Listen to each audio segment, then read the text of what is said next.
You know you're old when you get down 2 candles.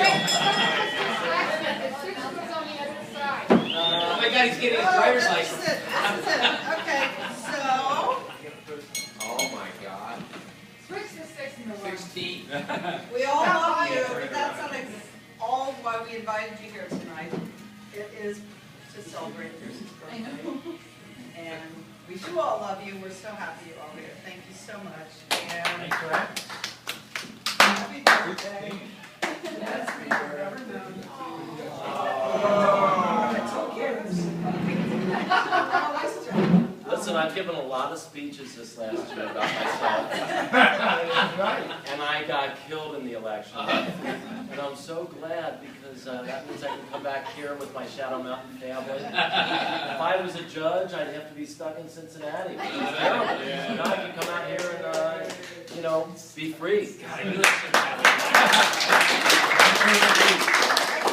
to Bruce throughout the election, are you sure you want to do this? No.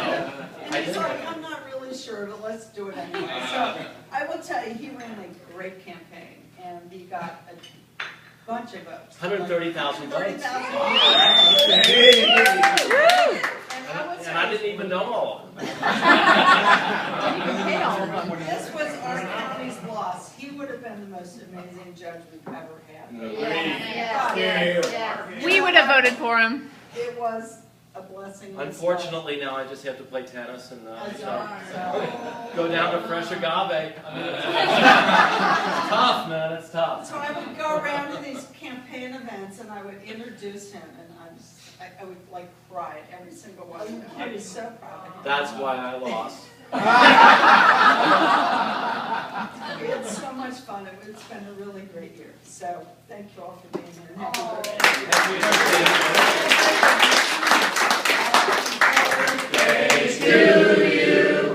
happy birthday to you.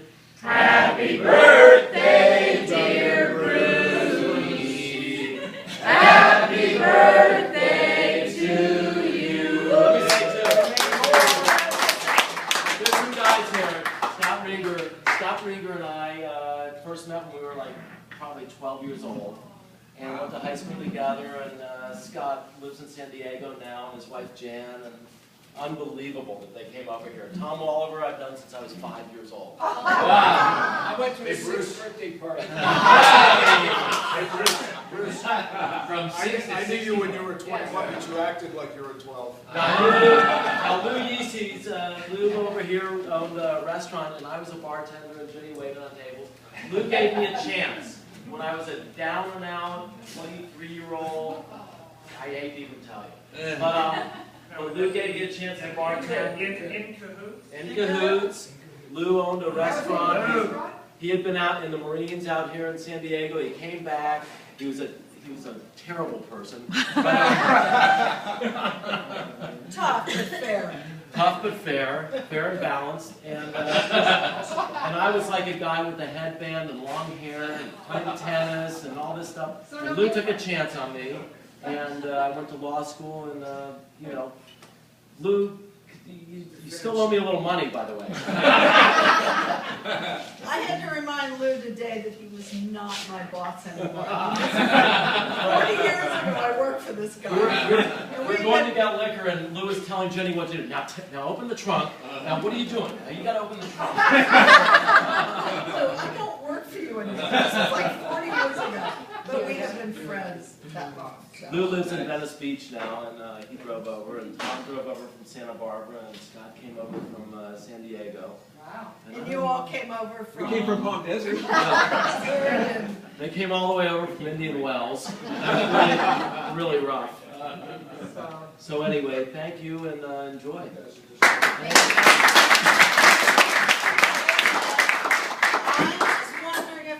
Anybody here who might like to say happy birthday to Bruce and maybe embarrass him? I don't know. No. Lou, Tom, anybody? Or tell us how much you we're all just happy to come here and drink a drink on him since we always give him beer. Here.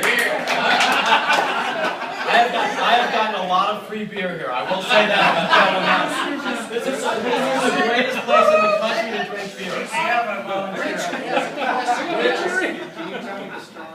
a car, catching on fire. Oh my God. Tell the story. Now I will say that What are you still a doing? woman named Patty Titchener, she opened a place called the Fun Gallery in New York City back in the early 70s. And she's written a book that just was published, and she tells a story about how And she was a high school friend. she was a high school friend of all of ours and everything. She lives in Los Angeles now, and I invited her to come here. But she couldn't make it because her car wasn't good enough to get here. But she's an artist and a curator of graffiti art now. And she's written a book where she described this trip that we made to Detroit back in 1967, where we went on this holy trip to find the MC5 and some, I'm not even going to go into it. But anyway. Go But, ahead, Bruce. I'm not getting into it. Give us details. I'm not getting into it. But, Is it on the History Channel? but anyway, if you want to read a very, very wrong version of it, the Fun Gallery book will tell you what didn't happen. But anyway, that's So Tom wants you to tell what did happen. what did happen. Yeah, this is kind of, give us a Hunter Thompson. Yeah, what about the fire? What about the No, fire? This is the Hunter Thompson version. This I was is- 15 years old, and we went up to Detroit because we were going to, and I don't even remember why we were going to Detroit. But anyway, I was sitting in the back seat of the car, and we were thinking about doing an acid trip because we had read about the acid. Don't worry about that judge thing. Just Yeah, the judge thing is over. This is why it's probably. So we had read about the acid trip in San Jose or wherever it was with Ken Kesey. So we wanted to do our own little acid Like trip. the Kool-Aid acid. And we drove up to Detroit to see if we could get some acid. And the rest of it is incredible. But anyway, so I'm not going to tell you everything that happened. We burned down a car. We ended up in Detroit without any money or shoes. We met the MC5. What's the MC5? The MC5 is a group. This was a group that had an album called Up Against the Wall, Motherfucker. That was the name of their album. You remember that? You remember that? There you go. I'm from Illinois. We went to Detroit. You know about the MC5? So we met the MC5 up in Ann Arbor, and we ended up around. So it's not really overkill. That's that story. I'm going to Google.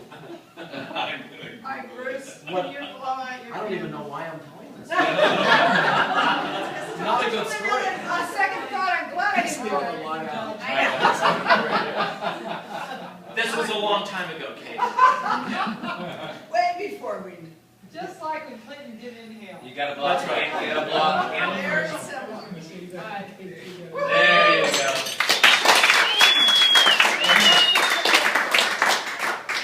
You know, Jimmy Connors said when he retired, he said, when he asked him about tennis, he said, tennis has made me wealthy, healthy, and wise.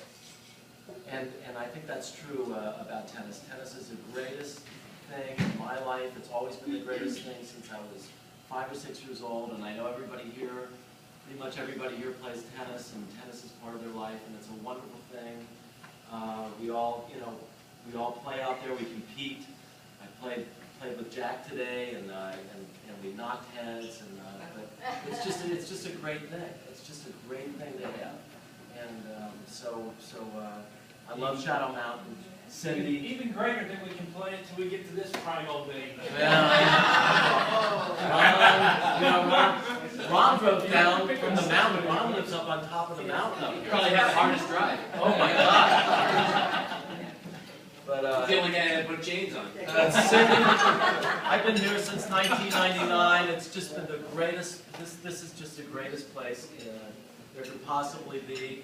Thank you, Cindy, for everything you've done here to make this a beautiful, wonderful place to be and relax and play tennis. And, you know, it's just a great place. And bullshit. And beer and bullshit on Wednesday.